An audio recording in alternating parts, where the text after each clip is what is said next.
Hello and welcome to another Wellbeing chat. I've got a special guest. Yes, Williams. Mr. Williams is here. We're going to be talking about sibling relationships and reducing conflict. Now, we're both fathers. We both have 2 children at home. And at times it can be a little bit fraught. Yeah, it's never uneventful. And so we wanted to go through a few strategies, start the conversation and see what we go with it on that. So, absolutely. First thing, we've got to start with clarity.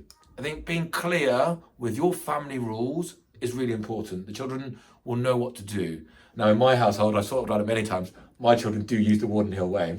They do talk about being respectful, keeping everybody safe, and trying their best. And at times they will say, that's not the Warden Hill Way, Dad, or that's not the Warden Hill Way, sister. Yeah. So I think that's really important, that we have that clarity and we have that consistency. And I think it's important that they know what the consequences are if it's not going well. Now, sometimes you'll come in and the children are heightened. When is the right moment to have that conversation? So I think in that moment, you want to intervene straight away. Like the urge is always there. No, you mustn't do this. This isn't how we do things. But you've got to let the children regulate. Yeah. That's what I always find in my house. If we're trying to deal with things at that heightened state, right at that time, it's invariably not the right time. Yeah. We need to give ourselves time to step away from a situation, to separate invariably, to take time apart, to let our bodies calm down, because actually for the children to acknowledge this is how my body's feeling, this is where my body's feeling it, and calm ourselves down, and then we can have a more meaningful sort of resolution, a conversation to sort of resolve the conflict initially. I think that's really, really important that you're doing it at the right moment, because that is when you teach empathy. That is when you help the children to see it from each other's perspective. Because often it is their truth and they are adamant that is the way the conflict happened. And you'll have one sibling's truth, you'll have the other sibling's truth, but the truth is probably somewhere in the middle.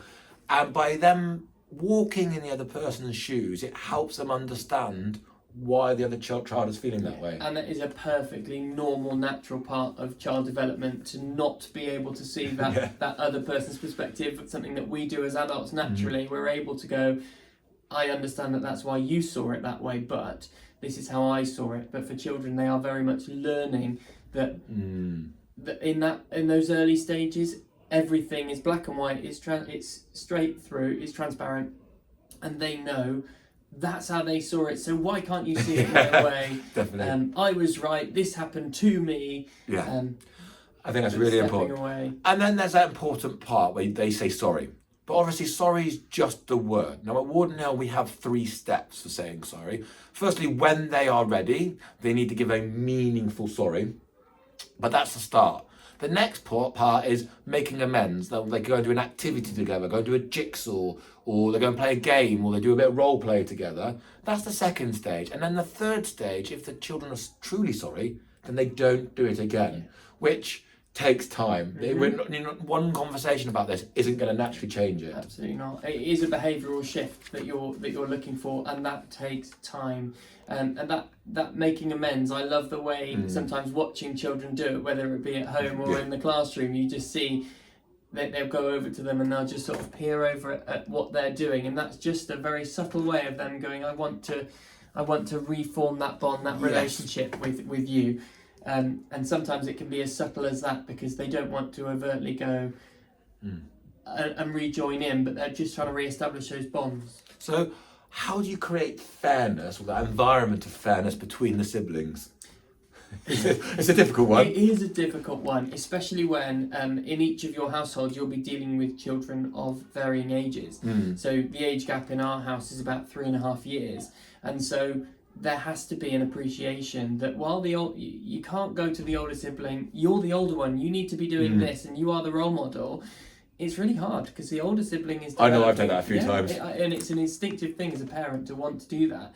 But while not overtly saying so, you are trying to build that understanding of what is the other person's perspective.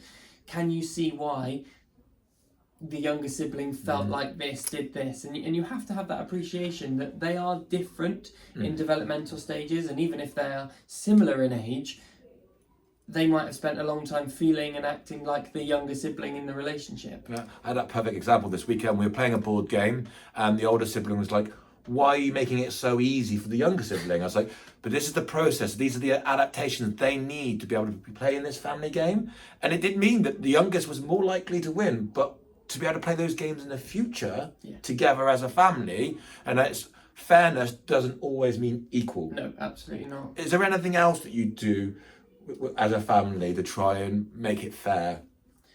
I think as much as possible, it is about communication and being open and transparent and not masking the fact, if we are making things, if we are treating differently, being transparent and saying that this is why.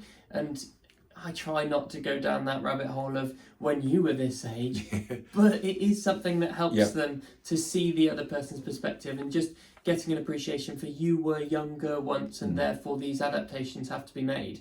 Or as you are getting older, this is how the expectations are on you are changing. And do you balance one-on-one time with the whole family time? Absolutely.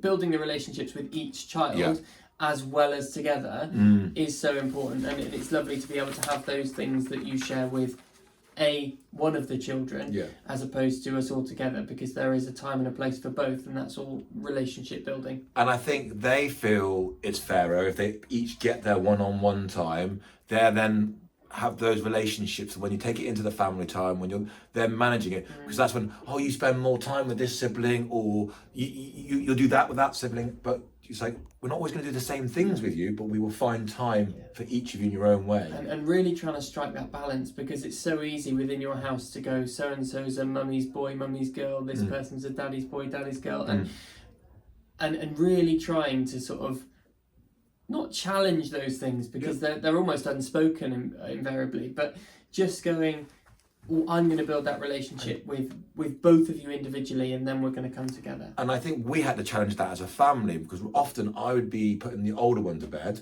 and then Alex would be putting the younger one to bed, and we've been having to really change that up because it became so ingrained in our pattern. I always put the older one to bed, and she always did the younger ones, that actually it became expected. So we've changed it up in the last couple of months, making sure that we do each other's bedtime. That's better for the children and relationships. And it is all about that relationship, because if you want to resolve conflict, the children have to be able to know and appreciate that I'm not always going to take one side. It's not about picking sides in those situations. It's always about the situation and dealing with it on its own merit. So to summarise, make sure you're clear and consistent. Make sure you find the empathy building skills time. Make sure that you get one-on-one time. Make sure you get that family time. Teach the children about adaptations and making sure that there's fairness. And as always on a winner, make sure you use the Warden Hill Way, because that could be really powerful. Or at least the language of, I know in my house, while we talk about being safe and respectful and kind and trying our best, it's not the language of our house to say the Warden Hill Way. And I love how you say, that's not what we do. Or I always say in my house, an Antonius is kind, or an Antonius does this, building that collective spirit together. Bye in. Thanks very much. Bye.